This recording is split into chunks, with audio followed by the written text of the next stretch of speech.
Hey everyone, today I'm going to show you how to make a scrolling table in Google Sheets. By the end of this tutorial, you'll know exactly how to create an interactive table where you can easily scroll through your data. Whether you're dealing with lots of information or just want to give your spreadsheet a more dynamic feel, you'll be able to present your data in a way that's both visually appealing and super practical.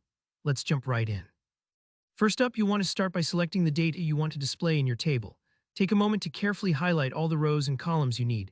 Don't forget the headers at the top, since those will help label your information later on. If your table covers a lot of ground, make sure you start at the top left corner and drag all the way to the bottom right of your data. This ensures that nothing important gets left out. It's a bit like gathering all your ingredients before cooking. Getting everything together from the start makes things go much smoother. Once you've got your data selected, head up to the top menu and click on Insert. From the dropdown, choose Chart. Now, if you're used to charts being just for graphs or pie charts, don't worry, Google Sheets actually lets you transform your data into an interactive table, which is perfect for viewing a lot of rows without clutter. After you click on Chart, a chart will pop up on your sheet and you'll see a chart editor panel appear on the right. This is where the magic happens. Next, in the chart editor pane, look for the section where you can pick the chart type. By default, Google Sheets might select a column chart or something based on your data, but we want to switch that. Scroll down in the chart type options and find Table Chart.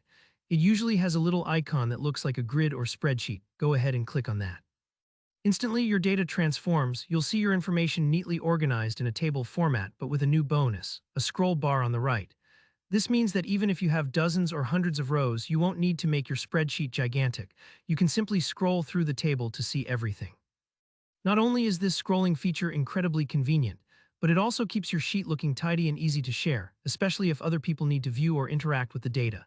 And don't worry if the scroll bar doesn't appear right away. Sometimes the chart needs to be a little smaller than your full data set before you'll see the feature.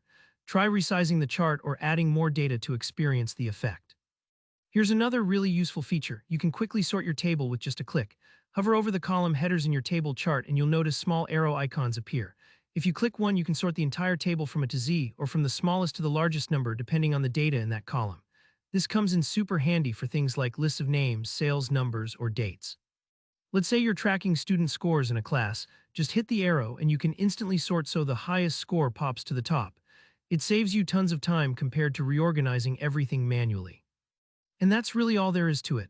With just a few steps, you've created a scrolling, sortable table that keeps your data organized and easy to navigate. Don't worry if you need to go back and adjust your data. You can always update the original range and the table chart will refresh automatically. If you found this tutorial helpful, please give it a like, and if you have any questions, just drop them in the comments below. I'm always happy to help. Don't forget to subscribe for more tips and tutorials to level up your Google Sheets skills. Thanks for watching, and I'll see you in the next video.